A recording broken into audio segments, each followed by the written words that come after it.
और ground zero से साहिल हमारे साथ जुड़ गए हैं। साहिल, ये वही शहाबुद्दीन रिजवी हैं जिन्होंने नए साल पर फतवा जारी किया था, फिर उसके बाद मुसलमानों के धर्म परिवर्तन का आरोप कुंभ में लगाया था, फिर उसके बाद इन्होंने कहा था कि वक्फ की जमीन है जहां महाकुंभ हो रहा है, और साथ ही ये तो मुसलमानों की दरिया दिली है कि वो कुछ कह नहीं रहे हैं। फिर अचानक क्या हुआ कि उन्होंने अपने बयानों से यू टर्न ले लिया?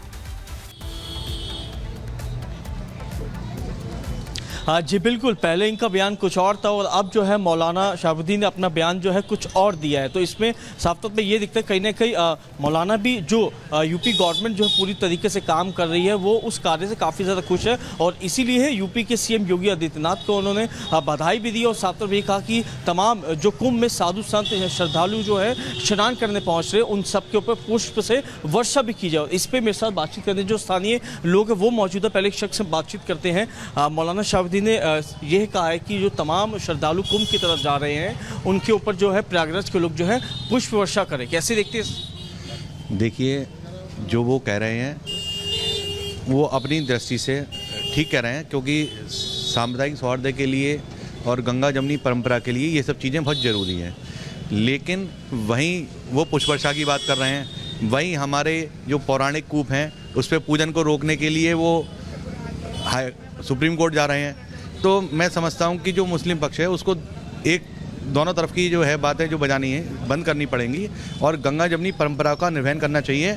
असंवैधानिक रूप से जो कूप पूजन परंपरागत रूप से 2012 तक होता रहा, उस पे तो उन्होंने रोक लगाने के लिए सुप्रीम कोर्ट चले गए। शहाबुद्दीन ये भी कह रहे हैं कि जो तमाम प्रयागराज के मुस्लिम वर्ग के लोग हैं वो सभी लोग जो हैं साधु संतों का स्वागत करें। कैसा है, इस बात को देखते हैं? देखिए, जो साधु संत हैं उन्हें किसी पुष्प वर्षा की आवश्यकता नहीं है, वो तो सब कुछ त्याग करे हुए हैं, वो मान सम्मान उनको कोई महत्व नहीं रखता। रही बात श्रद्धालुओं की, तो श्रद्धालु कहाँ जाएंगे? श्रद्धालु अपने अपने रास्तों पे जा रहे हैं, उन रास्तों पे किसी भी तरह का अवरोध उत्पन्न नहीं करना चाहिए। पुष्प वर्षा की बात जहाँ तक वो कर रहे हैं वो स्वागत योग्य है। वह लेकिन जो लोग हमारे कूप को पे पूजन को रोकने के लिए सुप्रीम कोर्ट जा रहे हैं उनके बारे में भी वो अपनी राय बताएं। मौलाना शहाबुद्दीन कह रहे हैं कि योगी जो है बधाई के पात्र है, मुबारकबाद के पात्र है। बिल्कुल साहिल, बातचीत आप जारी रखिएगा। बहुत बहुत शुक्रिया तमाम बातचीत के लिए, जानकारी के लिए। आगे बढ़ते हैं और अब बात महाकुंभ में, जहां वंदे मातरम गाइए और महाकुंभ में एंट्री पाइए। ऐसा हम क्यों कह रहे हैं बताएंगे आपको। हमारे प्राचीन स्थल हमें प्राप्त हो रहे हैं तो हमारा अधिकार है, हम वापस लेंगे, उनको लेना ही चाहिए।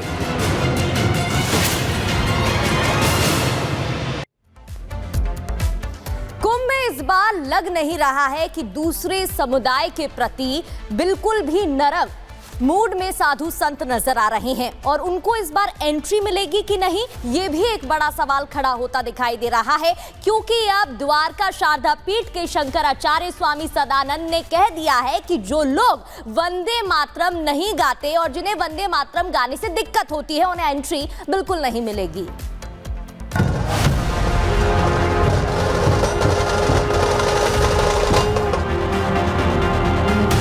13 जनवरी से प्रयागराज में लगने वाले महाकुंभ में एंट्री को लेकर इस बार इतने तगड़े कायदे कानून बनाए जा रहे हैं कि कुंभ में कोई भी गैर सनातनी एंट्री करना तो दूर, आसपास भटक भी नहीं पाएगा। अब द्वारका शारदा पीठ के शंकराचार्य सदानंद महाराज ने भी दो टूक कह दिया है कि जो लोग वंदे मातरम नहीं गाते हैं उन्हें कुंभ में प्रवेश ना दिया जाए। शंकराचार्य स्वामी सदानंद कहते हैं कि जिन्हें वंदे मातरम गाने से तकलीफ है वो लोग कुंभ में ना ही आए तो ही अच्छा रहेगा, क्योंकि इस बार कुंभ में वंदे मातरम गीत गवाया जाएगा और जब आप वंदे मातरम गीत गाएंगे तभी एंट्री मिलेगी, और जो नहीं गाएगा उसे बाहर का रास्ता दिखाया जाएगा। उनको सनातन संस्कृति का ज्ञान है, तो कांड और मुक्त कांड करने में समर्थ है, उनको मकान में आने की जरूरत नहीं है। और जो आस्थावान है उनके अंदर सत्ता है, अमल में आना चाहिए। जिस मूर्ति पूजा को आप लोग मानते ही नहीं है, जिस उत्सव को आप मानते ही नहीं है, तो वो वहां जाके कमाएंगे तो वो भी तो हराम हो जाएगा। फिर वो क्यों जरूरी है? कुंभ नहीं है, बहुत बड़ा कुंभ है, महाकुंभ है, और इसमें जो है कोई भी उग्रवादी अंदर आ सकता है, कोई संत बन के आ सकता है। और आजकल हमारे समाज में मैंने हरिद्वार में देखा है, वहाँ कहीं हमारे मुस्लिम भाई संत बन के घूम रहे हैं। तो इसीलिए हमें ये अति आवश्यक है कि जो भी यहाँ मेले में आएगा उसकी जांच होनी चाहिए, उसके पास आधार कार्ड होना अति आवश्यक है ताकि उसकी जांच हो।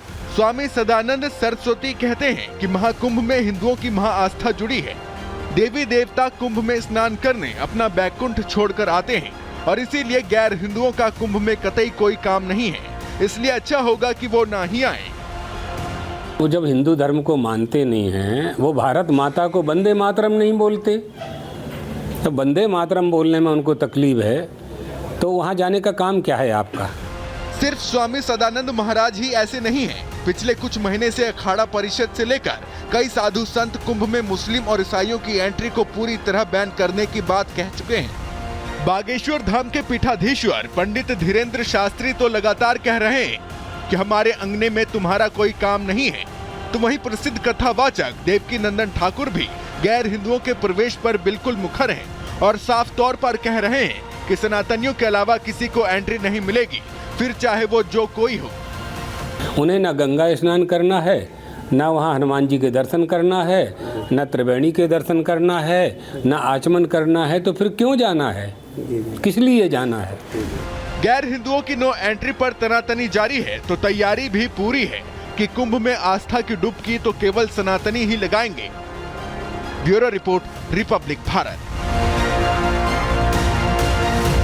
तो स्वामी सदानंद सरस्वती महाराज ने आखिर कहा क्या है, एक बार आपको वो भी बता देते हैं। वंदे मातरम बोलने पर एंट्री मिलेगी, जो लोग बोलेंगे सिर्फ उन्हीं को एंट्री मिलेगी। जो वंदे मातरम बोलने में जिन लोगों को तकलीफ है वो बेटर है कि आए ही ना। गैर हिंदुओं के आने का कोई मतलब है ही नहीं, ये भी उनकी तरफ से टिप्पणी की गई है। और कुंभ में देवी देवता आते हैं ये उन्होंने कहा है, और कहा कि जिन्होंने मंदिर तोड़े उनका यहाँ पर कोई काम नहीं है। तो स्वामी सदानंद सरस्वती महाराज की तरफ से टिप्पणी की गई और हमने आपको बताया कि ये बातें उनकी तरफ से कही।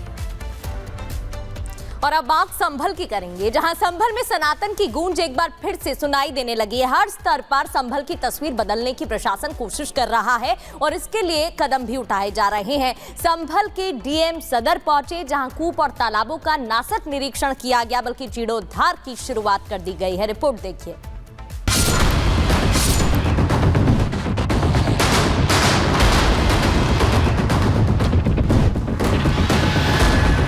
संभल में सर्जरी की शुरुआत हो चुकी है। सीएम योगी के ऐलान के बाद तस्वीरों को बदलने के लिए हर तरह पर तैयारी हो चुकी है।